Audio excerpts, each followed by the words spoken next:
Well, thank you everyone for joining us for the latest in the Miller Insight series online. Today's guest is Marco van Gelder. Marco is a senior consultant for the EMEA region for Veldhoen and Company, and he leads workplace analytics. Marco's got a BA in philosophy, a master's in business administration, and not content with that, he's currently working on his PhD in Tilburg University in the HR Studies department. But above all that, he did an amazing achievement this year, which is complete the Marathon des Sables this year, which, in case some of you don't know, is only for madmen or mad people, should I say. It's 6 days, 250K in the heat, I believe. So kind of crazy. Today, Marco is asking the question, hybrid working, Utopia or not. I'm really looking forward to this session, and feel free to use the chat box to ask any questions as we go along, and make sure you send those messages to everyone. Marco, over to you. Thank you very much for joining us. Yeah, and thank you very much, Mark, for this wonderful introduction. And good morning, everybody. Indeed, my name is Marco, working at Veldhoen and Company. Mark already said several things I did, but the main point I want to bring over what we do in the data and insights practice is we really want to create insights in such a way that they really have impact. And for this lecture today, or almost a sort of lecture, I really would like to go back in time with you. I don't know how you recognize it. A long time ago, it was actually sort of normal, eh? And early in the morning, we had the alarm clock. The alarm clock was starting, and we really needed to go on to make our breakfast and rushed forward to our offices, eh? And that was normal back then. And that was also the other way around, eh? At the end of the working day, we had to pack our stuff, get in the traffic again, back to our homes. That were the normal days, till the moment the pandemic came. And that was really a unique situation because the physical interactions were switched off. The pandemic actually sort of locked us up in our homes. And I don't know how you recognize it, but I'm living over here in the city. And for me, I really didn't know what day of the week it was, because every day was almost like a Sunday morning. It was quiet on the street. And this disrupted for many of us the status quo for a long period of time. And then, I don't know, you recognize we had this period of time where we had a sort of opening up period. We had sometimes those offices with an X meter distance office, where we really tried to figure out how can we meet again in an office where we need to keep distance. But we really start to realize at that moment of time that we can't go back anymore to the previous state, because we have an experience and we never can go back to the moment in time that we did not have this experience. We really need to move forward. And there was on the other side something strange going on. Please do not go beyond this point, because what was happening actually behind the curtain, we used to move in a sort of specific space-time cube called an office during early in the morning, 9 o'clock till 5 o'clock in the afternoon. And now, because we could work from home, we could really expand and experiment with different ways of working. We could experience with some freedom we had. And we could see it in different studies, and this is one from McKinsey. We are not going back to a moment in time we had previously. Working from home or working from elsewhere will be part of the new normal. But let's take a few steps back, because there are some things I really need to discuss with you. In the beginning of the pandemic, we did a very large study in Western Europe together with Tilburg University and a technical university from Denmark, because it never happened before on such a large scale that we really were actually forced to work remote, work from home. It never happened before on such a large scale. And we really wanted to understand and compare with previous study what were actually the perceived pros, so the positive sides, and perceived cons, so the negative sides. On one side, we found that on general, the survey respondents say there were more perceived pros, so positive aspects, than cons, negative aspects. But when we started to dig deeper into the data, we found a few things. First of all, if you talk about one of the biggest pro people experiences, commuting, no commuting. This was really by far the biggest pro people experienced. The means of having extra time, this extra time of not commuting is of extreme value for everybody. It also started a discussion from the other side. Why do we go to the office anyway? Another pro we experience has to do with the fact that we are working from home and that we have our own space. It's a more relaxed way of working. We have more freedom also in our calendars. And we need to realize that moving forward, bringing this private life to the office will also means that it become less uniform. So it becomes more relaxed. But this is something people really appreciate about the fact of what they experience of working from home. Of course, beside these two top factors, pros, we also have a downside. And one of them, maybe you recognize Zoom fatigue, the fact that everything became stream related. Previously, we were able to move from meeting to meeting, to have really in-person meetings, and now everything became virtualized. Zoom fatigue is really an issue. And it's causing actually several issues, and there are two aspects of Zoom fatigue I want to share with you.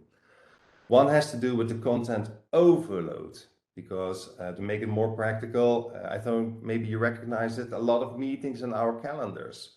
And the collaboration overload is really pushing us into an unwanted direction. And it really needs to be solved in one or the other way. We really need to start to have this conversation with each other to see how we can solve it. To move from a sort of FOMO, the fear of missing out, to a sort of JOMO, the joy of missing out. Really to free up some time in our calendars. Another aspect of the Zoom fatigue has to do with context deprivation. So the opposite. We as humans, if we communicate, it is not only the content, but it is actually a part of body language. And now when we deal with each other on the small screens, our brain really needs to work harder to compensate what we are missing. So Zoom fatigue is actually a very important factor from two perspectives. But on the other side, what really unleashes the personal potential, it doesn't matter where you work, and that has to do with a very important thing, is having interactions with each other. Interactions within the team, bringing the point of engagement, trust of cooperation. This brings really productivity.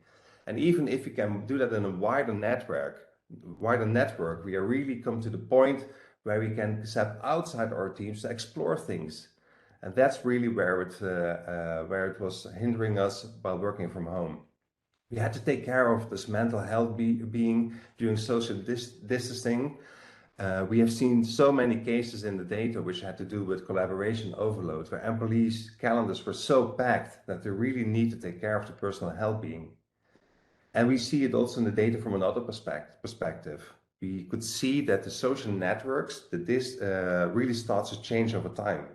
So what you can see over here on the green line, these are what we call the closed networks, the networks of our teams. And we were able to spend time with our close teams, but on the other side, we needed to pay a price. And that had to do with the distance networks, the networks much farther away. We were not able to maintain them. As a result, it's a risk for a long period of time, because there will be more hidden costs and creativity and innovation will be under pressure because we don't have time to spend on those wider networks. So social interaction, this is what we really miss the most. And that's also what makes us human and what really adds value to our work. And moving forward, that's also what we need to find. We need to find a new balance. We need to find a new balance in the discussion who we need to collaborate with, how are we going to organize it in time, what are we going to do, where are we going to do it. That's something we really need to figure out moving forward. And then we maybe come to sort of common ground. I can imagine that many people in this session are in the business of creating great places to work. Places people really love to go to, people really encounter each other and share things together. And that's where we create those great coffee bars, etc., just to move forward, to make sure that people are coming to the office. And to put it very blunt, very, very high level, how do we organize this? So first of all, we gather some data. We make sure that we have a clue of the occupancy. We know what sort of space we have to deal with, maybe a budget, maybe also some discussions with strategists about what sort of way of working policy do we want to have. We used all this data and information to make a great design and then bring it over to the employees. We try sometimes actually to sell our designs. What we see happening now, I don't know or you recognize it, we see very often the situation that we have those beautiful design spheres, but where are the people? So that's really becoming an issue for some organizations. We say, come to the office, we invite you to come to the office, we have those discussions, how can we make offices which are so attractive to employees that they come to the office, but where are they? So what's actually going on? And while diving into this question, we had this question about to deep dive into it and to understand what was going on. We found out that if we were looking at the calendars of all the different people we were working with, we really wanted to work to collaborate with, we found out that they have all different interests. And those interests are actually out of scope. It's out of scope when you have a preference for working from home, for instance. Maybe you need to take care of your kids, need to bring them to school, or there are other reasons. But we know also from research, but also from practice, that every individual has their own preferences. But we don't take those different preferences and interests in scope. Secondly, all the teams have a different dynamic. Maybe you recognize it if you look to an HR department or finance department or some business departments, there's a totally different dynamic. And also different sort of in-team, but also cross-team collaboration. That is something we really like to understand, because that's what we really use when we make designs of environments where people can work. But we also have those discussions with the leadership. Maybe you hear them saying, yeah, we want to have people in the office. Why? Because it's very important to maintain the culture in the organization. It's very important to make sure that innovation is keeping forward. And for innovation, those spontaneous encounters are really important. And on the other side, the managers are very keen on the fact that some meetings really have to take place in person. We need to make sure that this in-person connection is still in place. So if you look to these points we found, actually you can write it down as a sort of equation. It's not that complex, but actually what we try to solve is to find something in space-time, a moment in space and time, in two constraints. One, as a team, we have some agreements. When do we want to meet? When do we not want to meet? What do we want to do in person? What can be done in a virtual way? On the other side, we have some physical constraints, but we have also those personal preferences. Just to check, if you looked at this equation, does it make sense? Do we follow it? Maybe we can give some hands or thumbs up if you can follow this.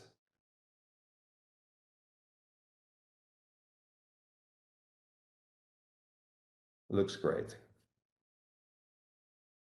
I think this is a signal mark that I can move on, right?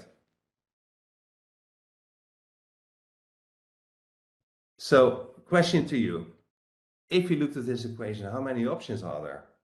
So if you have an organization with all those people, all those individual preferences, you have this limitation of space, you have those team collaborations you really want to have sometimes in person, but also those cross-team collaborations you sometimes want to have in person. How many options are there in this equation? A lot.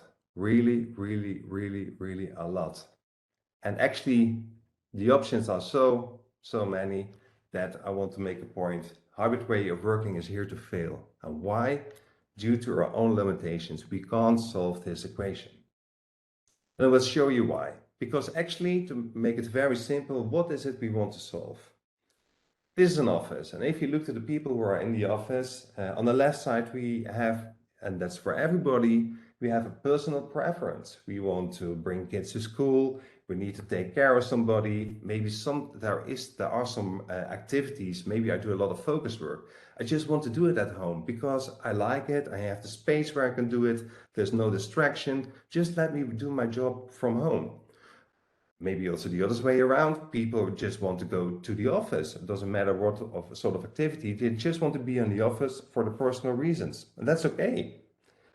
Secondly, we really want to appreciate this in-team and cross-team collaboration. And in-person collaboration is still very important. It doesn't mean that everything needs to be in person, no, because a lot of the things can do virtually, perfectly.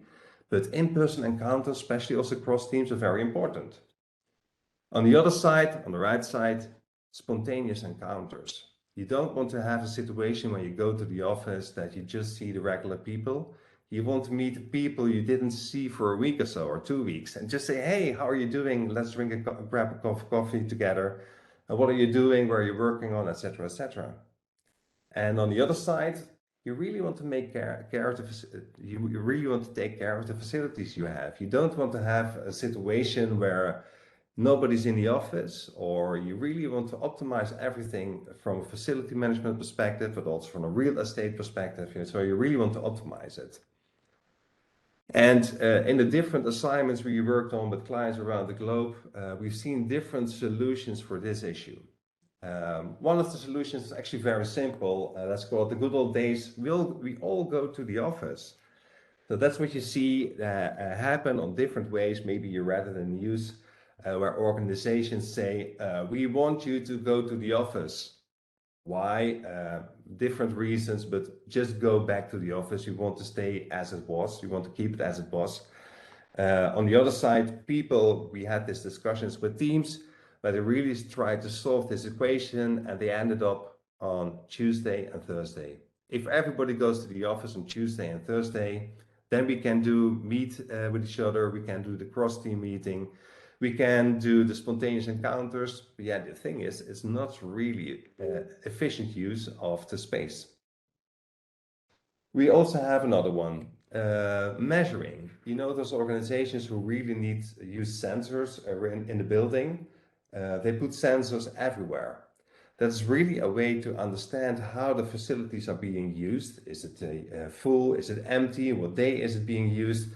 From a measuring perspective, it is really a good solution, although it is from a real estate perspective. But on the other side, it's very difficult to use this data really to engage with employees and to have a discussion to solve the equation we want to solve. Maybe we want to spread load during the week or whatever. We don't have any information we can use in this context. So this is also not really the option. Sometimes we have clients who say, let's try and work with an app. An app is very hot and happening. We make reservations to make sure that we can steer capacity. And that's true. You can really steer capacity if you use an app.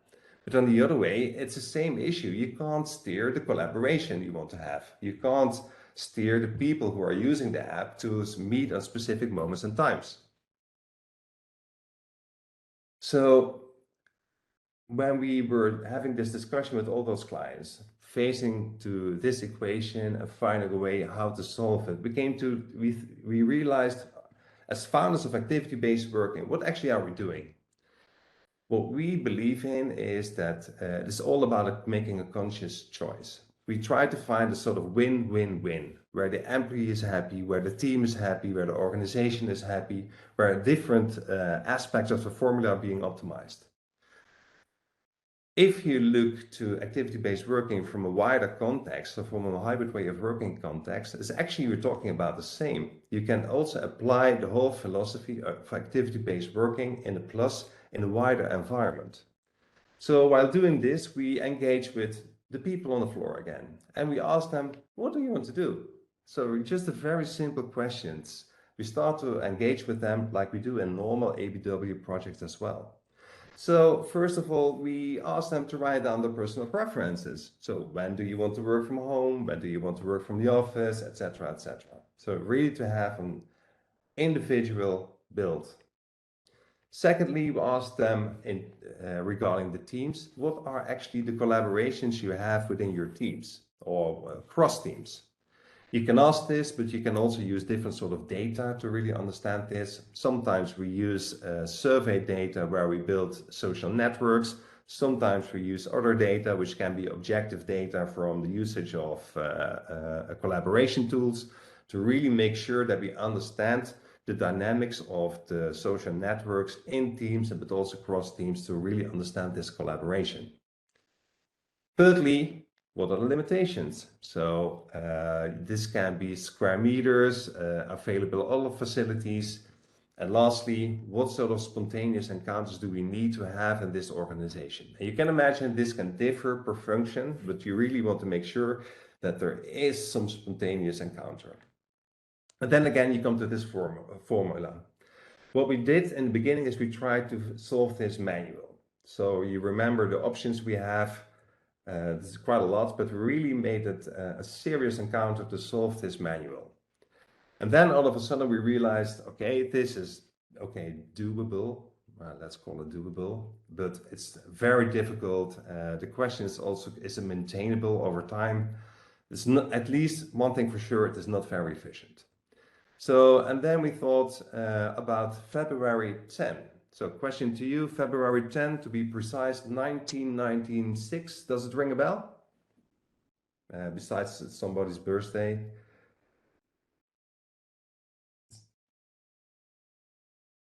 No bell.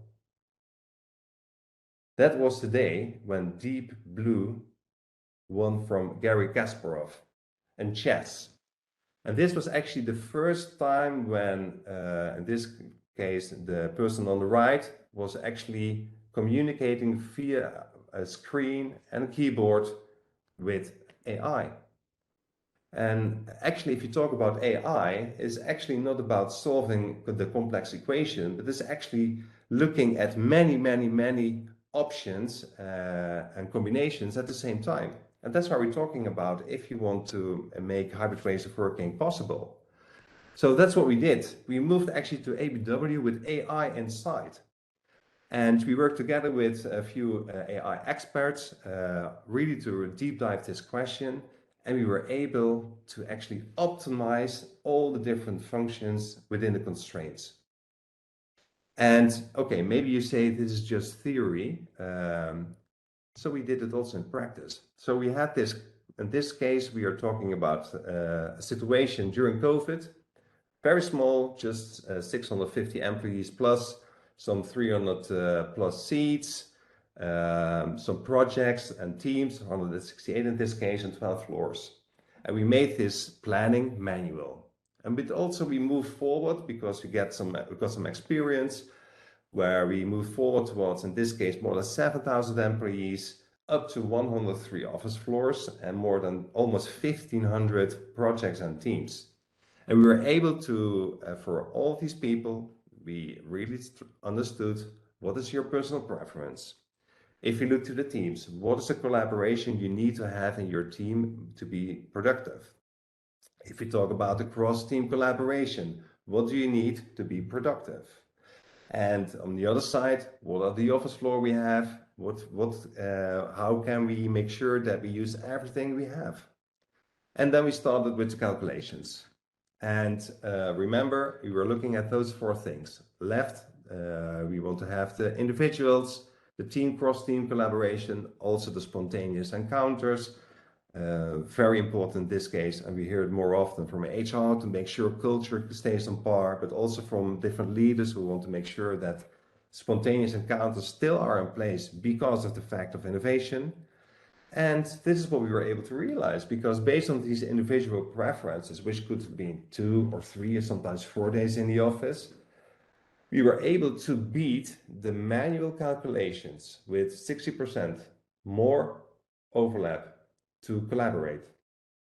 So to put it the other way around, we know from people when they want to be in the office. Secondly, we know when they, what sort of collaboration they have in their team and in their cross teams. We were able to make a planning where they were able to meet each other. And when we did the same calculation used with our AI engine, we were able to increase the performance with 60%. And that is also the same for the spontaneous encounters, because we try to find a way to calculate the random run-ins in the office to make sure that there were some spontaneous encounters. And in this case, we're using the AI engine Without going more often to the office, without increasing the space, we were able to increase the random runners with 40%. And lastly, when we look to the utilization of the facilities, by optimizing all the different engagements between the people within the projects, between the cross projects, as much as possible, you're also able to use less space. So wrapping this up, Mark, moving forward, I really would love, if you need some help with this, I really would love to work together with you. What we do with our clients when they really want to understand how they can get grip and make the best out of hybrid ways of working moving forward, we just gather the data to make sure that we understand what are the personal preferences, what are the collaborations in teams and cross teams, what are the limitations in space. And this data we already socialize with user. So you see, we actually flip the coin around. We don't make first a great design and then interact with users. No, we work the other way around. We start to engage with the real users and socialize the data. And we can go in two directions. And what we do very often is actually we make not first a real design, but we start with making a virtual design. And with a virtual design is actually a sort of scenario based on the variables we collected along the way. So we can look at different scenarios. A scenario if you have more collaboration in person needed. What does it require for the employees or from space? Or the other way around, if I close down 1 floor, 2 floors or 3 floors, giving these amount of people, giving these personal preferences, this set of variables for in-team collaboration or cross-team collaboration, what will the effect be? So that are things we can play with, and where we use this virtual design actually, if it's being proved, to really implement and make it happening in reality. So bottom line, hybrid ways of working. Yeah, is it possible or not? I think absolutely it's possible. We really feel the pressure that people want to move forward to hybrid ways of working. But in reality, and making it very successful, we come in this issue, actually this lock of how are we going to organize it. And due to the fact that there are so many variables, it's almost impossible for us as humans to solve it. We can do it by hand, but our experience is it is not very efficient. And with using some software and some smart interactions, we are able really to actually outperform our manual work and really make sure that hybrid ways of working will be successful. So that would be my thoughts for you. Thank you. And if you have any questions, really feel free to reach out to me.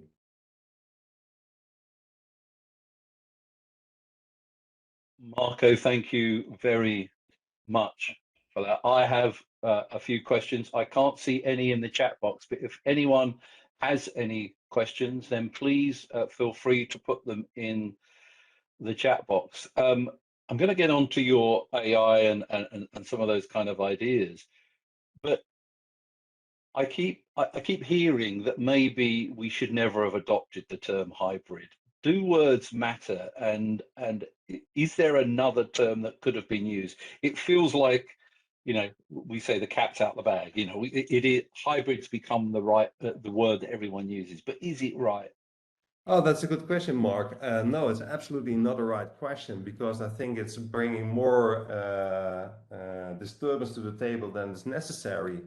Because what is actually a hybrid working? Is it only the fact the hybrid, the location? I think it's even more complex if you talk about the fact if I'm in a car and making a phone call to a team who's meeting in person. So I call you know the classical conference calls. That is actually also sort of hybrid meeting. So it is very, very complex if you talk about hybrid ways of working. So from a research perspective, when we start to study actually what we call then teleworking, I think you're familiar with it. Pre-pandemic, we were talking about teleworking. Actually, it is an instance of what is called workplace innovation. And workplace innovation has to do with the fact is actually the whole study where we tried to find a win-win-win in the organization with delayering actually responsibility in the organization. And if you look to new ways of working, hybrid ways of working, teleworking, etc., It is only successful in organizations, not only where you can solve this equation, but it even goes further where you give employees the responsibility, so the ability to respond to their personal preferences and their team preferences to be successful. Sorry, it's a long answer for No, a no, short question, but it's a very that's important one. that's that's here. In fact, you've prompted me for another question about our personal preferences. One of the challenges I have is sometimes I don't know if we know what we want. In other words, we don't know ourselves, and also our situations can change from one week to the next. So, is your AI regularly updating responses from people, or is it a one-off preference input? Yeah, that's a nice question. What we do in the beginning, because indeed, that's also the reason why we made the following order to collect some data and to start to socialize it and take it from there. Because a lot of people find it so difficult to not only to know what they want themselves, but as soon if you have those interaction within your team, especially cross team, it becomes so blurry that people are not able to actually to make these conscious decisions anymore. So, and that's the reason why we came up with this solution, because this breaks up the discussion. Because moving forward actually is all about having this mindful conversation about what do we want and why do we want it, and then come to a certain point where you can make this virtual design. And what we like about this engine actually is that you can continuously repeat the calculation. So what we experienced with doing this manual, besides it costs a lot of time, we were able to make a sort of scenario, sort of planning. I think maybe you recognize it. I think everybody works with a Microsoft project once. Spent a whole week making this beautiful planning, and when it was Friday, you could start all over again, but because things has changed. With this, if you talk with people and the preferences and teams and cross teams, things are changing continuously. And the beautiful thing with this solution is moving forward, you can use it as a sort of continuous engine. So if things change, you can really just enter it to the system and just see what the effect is and the collaboration patterns. So I think that's the power of using this sort of software. Klaus has asked, where is this AI available? I'm presuming it's a Veldhoen tool. Is that right? Yeah, we have this engine. We collaborate together with some people who are really experienced in using AI. And if people want to use it, just give me a message. Yeah, what's interesting to me is going back to asking people what they want is it's probably for some companies, and I think we often forget that you and I and many people on the call work with often enlightened organizations, but most organizations are not enlightened. And companies that are starting to ask their employees, the employees have never been asked before. It's like and so they kind of, wow, am I, and they can sometimes become suspicious, can't they? Yeah. Why are you asking me that? Why, so it's a challenge for some people to answer it Yeah, not honestly, but correctly, because they've never been asked before. yeah, true. Yeah, and that's what if I look back to the past 30 years, so pre-pandemic, when we were implementing activity-based working, the first question we always had for employees is, what are you doing and why? And so we have this experience for the past 30 years that people didn't reflect on what they were doing and why. And now with moving forward to hybrid ways of working, this question even becomes more complex. So yes, you're fully right.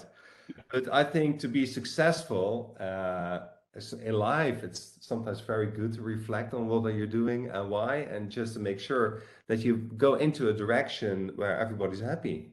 So it's all about a conversation, and true, a conversation we didn't had. Thank you. Anthony asked the question, moving forward, will there be a continuing need to have meetings with attendees both physically and remotely present? If so, how do we make that work? Huge That's a good challenge. point. That's a good point. When I talk with, if you look around the globe of all the engagements we had regarding this topic, let's call it a hybrid meeting. there are so many opinions from, yes, of course, we need to make it work till we don't want to have hybrid meetings. So I think zooming out a little bit, if you talk about this meeting, some people are in person, other people are joining via Teams or WebEx or whatever. The thing is that it will never be a meeting as we had in the old days, because in this occasion, everybody, so the people calling in from home or another location, as well as the people in the office, they all need to make sure that they act in such a way that there is an inclusive session, that everybody feels the same intention in this meeting. And that's something we need to learn, because it is very, very, very difficult to give everybody this feeling. So moving forward, I think what will happen is that we start to learn what should be done in person, that we learn what can be done synchronous or asynchronous, so virtual synchronous or virtual asynchronous. And from there on, we really come to the point to find out how we can deal with each other in this sort of settings. And I think it is something, a journey along the way we need to experiment with. Also with having the technology to make this possible. Because now, yeah, you recognize it, you just see 5 people on screen, and on one screen you see 20 people crowded together. So it doesn't, we don't have a solution yet which really solves the whole thing. Yeah, and I always, when I ever did talks about flexible working before the pandemic, I always said flexible working isn't free. There's a cost to it. And that cost is often the training, which we very rarely. And I think there's that the etiquette and the guidance and even the retraining of how to use the new IT systems that some people are installing is got to be there. But we kind of just assume that everyone can do it. True. Greg says he hasn't got any questions, but he's realizing that intentional survey work needs to be done to reach an optimal way of working. And I presume this would need to be assessed regularly, which is, I was coming back to the thing, it's kind of a regular thing. Is that right? No, the thing is, if I understand you correct, is the question is, or this is only usable if it's being maintained well over time, right? So the thing is, what we see is actually two tracks. First is we can work with very relatively simple data, also with assumptions, just to start the conversation and to see what the impact is, where the options are. And then moving forward, you can come to a point where you actually refine the data and make it more accurate. That's one track where you really use it scenario based for the discussion. Also try to understand moving forward. We have those 2, 3, 4 buildings. Can we do it with 2 buildings? Our contract will be ending 2 years from now. So what do we need to do if we really want to get rid of this building or not, or do we need to buy a building, etc., etc. So that sort of scenarios. You can use this time and also to really to educate the people within your organizations to learn to deal with this hybrid way of working moving forward. The other way is where organizations say, okay, we see it is working and we really want to make it part of our daily lives. And that is why you use this sort of engines to really recalculate it. And this is something you can do continuously, but what we see it in practice, it's the same way with dashboarding. We gather the data continuously, but once in a while we go back to the organization and we give them feedback about the changes. And we say, based on the data we see, you should maybe move to A, B, or C. That's it.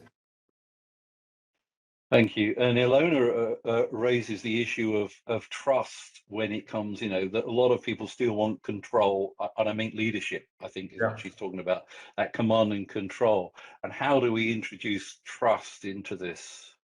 Oh, that's a nice question, because if you want to be successful moving forward, especially in hybrid settings, it's all about trust.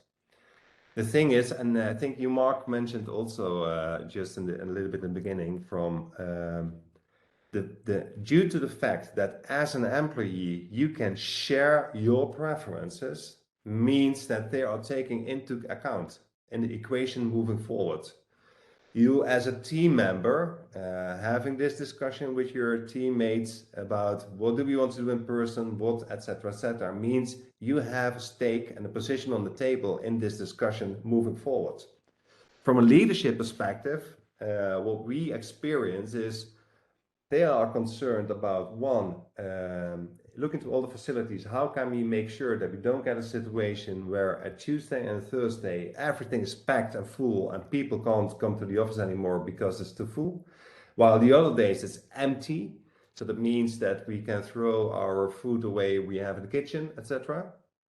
And it's very cost inefficient. Secondly, how do we make sure that people still meet in person so that we don't come into a situation that people or just move the other way around, that they don't meet each other anymore in person, or that we have some group pressure that we need to meet in person, so that we have this discussion, which we can show them based on the data. This is the in-person meetings you will have. So check in the box. And thirdly, what we hear very, very often is that leaders say, yeah, we are worried about moving forward, that people don't meet each other anymore, that the culture will change, etc. So with this calculation methods, you really can make sure that also the spontaneous encounters are taken care of. So long story short, what we try to do with this way forward is really break open the discussion from employees to team up to leaders, and to where we say everybody has a position on the table. Just share with us what you want and why you want it, and then we come up with a plan, and then everybody happy. Thank you. And Marco, that leads me on to a question about leaders that Martin has put in. He said, can you give examples of impactful senior leadership interventions within organizations that have worked, and what, in his view and your view, has driven better hybrid working outcomes or journeys? Oh yeah, that's a nice question. Thanks for bringing up this. Um, there was one occasion a few months ago. This was a large organization, technical organization, and what we did over there was a way of working assessment. So people from our team went over to the place. We got all this, in this case, workplace analytics or Viva Insights data, which is actually a data set on meta level where we can see who is collaborating with who, and what's actually the effect of collaboration within aggregated in the organization. And based on, and this was an assignment where we made a social network analysis. So where we really looked at who is collaborating with who. And then we made a deep dive to see how packed the calendars were. What we could see is, yeah, you start laughing, Mark. What we could see is that some departments were generating that amount of meetings that it was impossible to do the work anymore. So and we were able to make one figure where you really could see in a very nice diagram who is collaborating with who, and that a few departments were really blocking the flow of in the whole organization. And that's something we presented in a board meeting, and I can tell you this really had impact. Why? Because it were not opinions, it were not feelings, it was just objective data, and the data was telling a very clear story. You are managing your team in such a manner that they are not able to get the work done anymore. And for him, it was very, lots of impact. And we used this insight really to intervene and to start a conversation also with the rest of his team, and to free up the calendars, free up time, and everybody happy. Yeah, and what I love about data is I've often said this, but I come from a sales background. So often the answer is a number. And that's what people want. They want, particularly at that senior leadership level, is, okay, tell me the numbers. And the challenge is you can't measure everything, but what you can measure, you've got to make sure it's right. Yeah, So true. Anne-Marie says that it's about finding balances for the company and individuals. And do you program training to lead employees to their sort of mature views to help them along the way? Is that something, or do you work with your organizations to Yeah. ensure there is training in place? Yeah, so if we look to Veldhoen and Company, we have those three practice. I call it three practices, three angles. One is the let's call it the traditional office design. We've got the team I'm working in, data and insights, and we learning and development, change management, which has to do with learning a lot. What we do over there is really, very often we start from the point of at what stage is a team in their collaboration. So a sort of assessment of the collaboration level. It's the same if you want, because if you want to move forward successfully in hybrid ways of working, it is very important that teams have a sort of, let's call it maturity or an ability to have this conversation. So to really make sure and that they convey, or that they have a conversation, that they dare to say what their opinions are, what they want, or what they don't want. And that's something what we experienced and experience now with quite a lot of organizations moving forward, is that they really invest a lot in their teams, let's call it in their team maturity, to make sure that they are future ready, if you talk about hybrid working. Yeah, and Anthony, who highlights the fact that he does work for an audio company, which is, I think it's Shure, if I remember rightly. And Anthony does talk about the challenges of those remote meetings, and where you've got mix. You know, when we're all remote, it's easy, and when it's that mix, it's all the kind of challenges that there are. It's no longer just one box on a screen, and managing that is, and again, there needs to be guidelines and etiquette and rules, I think, around that. Is that True. And having the good technical facilities as well, technical in a broad sense a broad sense, and not only having good audio, having good video, yeah, but also having the good property, actually desks, so that everybody is looking at the correct direction, etc. So that you have this actually, so let's call it an inclusive setting. yeah. Yeah, I heard recently one of the challenges, someone who has hearing problems often needs to see people because they lip read, and that can be a problem on a screen that's like far away at the end of a room, or even at a table where someone's along the same line. So inclusive design is a whole new subject. And in fact, next month, my colleague Ryan Anderson and I are looking at some of the issues around technology in this kind of new world of work. I'm leaving the writing to my boss Ryan, and I will be sharing some of the insights. So do join us. Marco, this has been an excellent session. I have really enjoyed this. Thank you everyone for joining us today. As you leave today, you will be taken to a website which is just a bit of feedback that you can give us. That will be really useful. Do check out the link that I've put in, which is to other events that we have coming up. We're just about to add a new event about co-working spaces from a lady who toured 250 co-working spaces around the world whilst backpacking. So that will be interesting. But Marco, thank you very much. And I look forward to another great session this afternoon. So thank you, everyone. Enjoy your day. And Marco, your applause comes by the thank you notes in the chat box. Now that's the equivalent to applause now. Great. Thank Thank you. you, Mark, and thank you, everybody. Have a nice day. Thank you.